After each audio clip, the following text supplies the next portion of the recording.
Welcome to CBTV.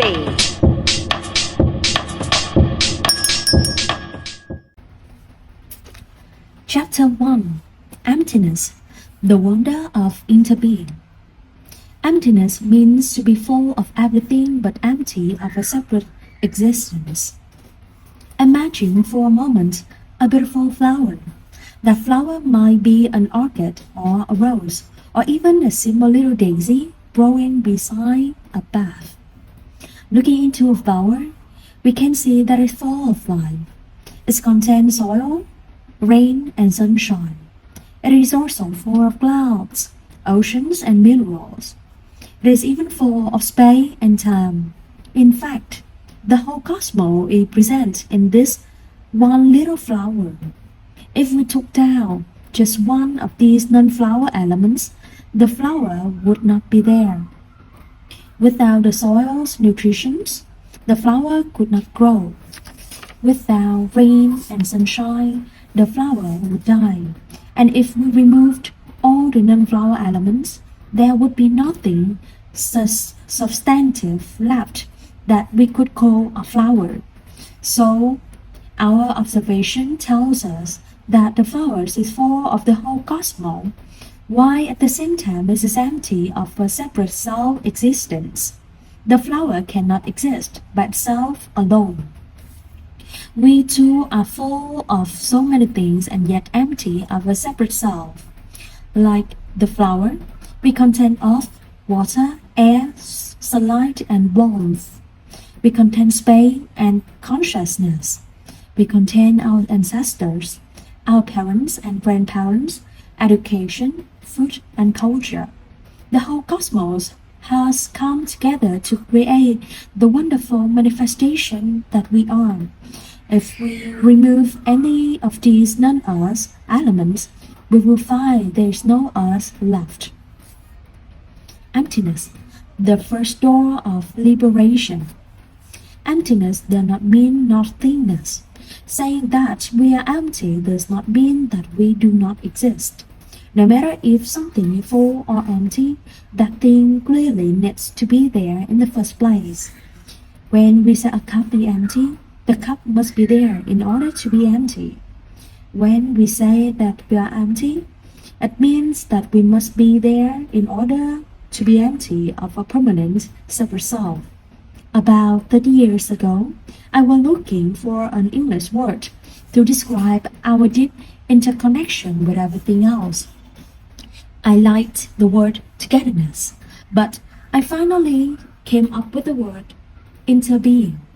The verb to be can be misleading because we cannot be by ourselves alone. To be is always to interbe.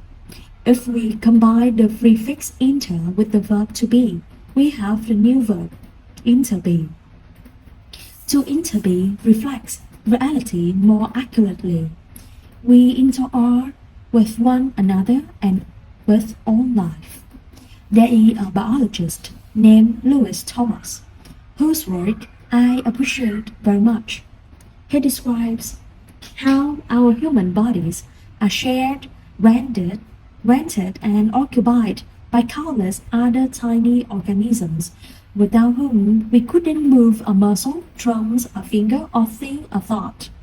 Our body is a community, and the trillions of non-human cells in our body are even more numerous than the human cells.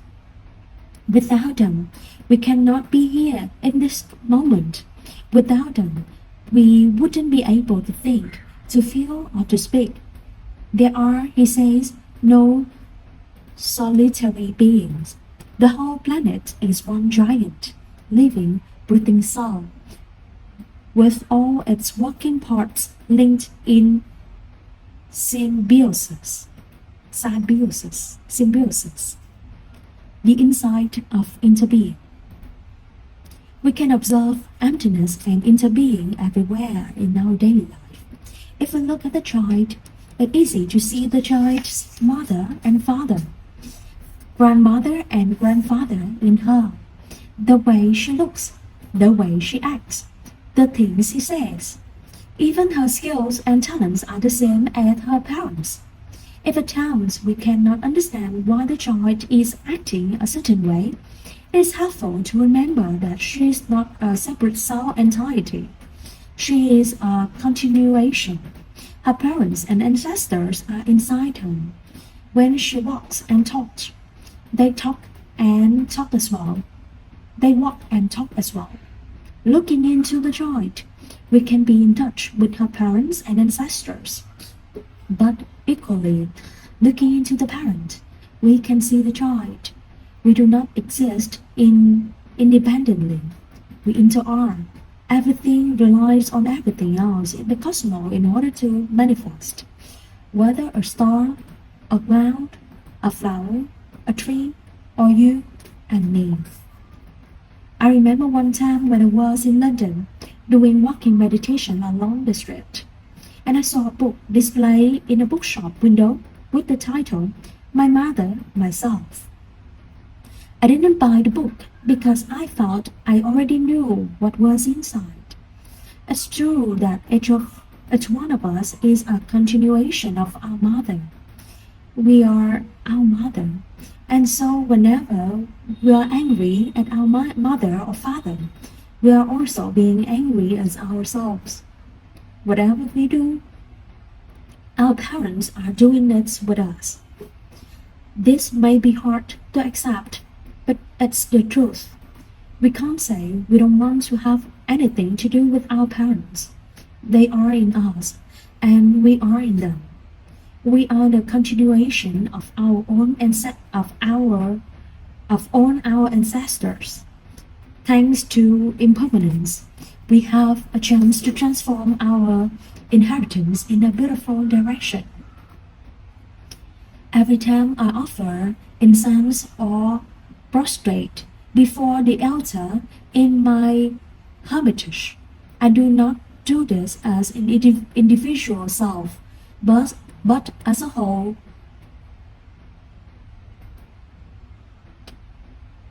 Lineage. Whenever I walk, sit, eat, or practice calligraphy, I do so with the awareness that all my ancestors are within me in that moment. I am their continuation. Whatever I'm doing, the energy of mindfulness enables me to do it as us, not as me. When I hold a calligraphy brush, I know I cannot remove my father from my hand.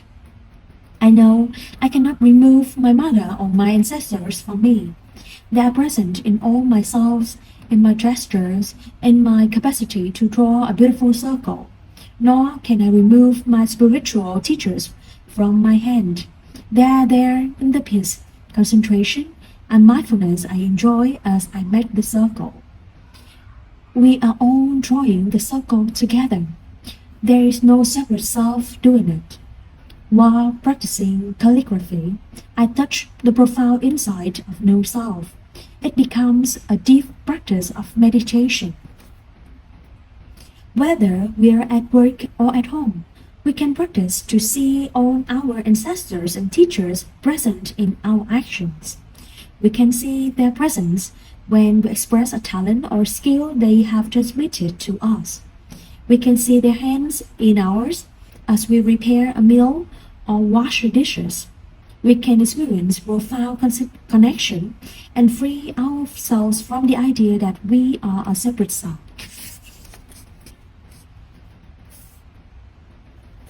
You are a river. We can contemplate emptiness in terms of interbeing across space, our relationship to everything and everyone around us. We can also contemplate emptiness in terms of impermanence across time. Impermanence means that nothing remains the same thing in two consecutive moments. The Greek philosopher Heraclitus of Ephesus say, "You can never bathe in the same river twice. The river is always flowing. So as soon as we climb down onto the bank and then return again to bathe, the water has already changed. And even in that short space of time, we too have changed. In our body, cells are dying and being born every second. Our thoughts, perceptions, feelings, and state of mind are also changing from one moment to the next. So, we cannot swim twice in the same river, nor can the river receive the same person twice. Our body and mind are an ever-changing continuum. Although we seem to look the same, and we are still called the same name, we are different. No matter how sophisticated our scientific instruments, we cannot find anything in our person that remains the same, and that we can call a soul or a self. Once we accept the reality of impermanence, we have to also accept the truth of no self. The two concentrations on emptiness and impermanence help free us from our tendency to think that we are separate selves. They are insights that can help us step out of the prisons of our wrong views.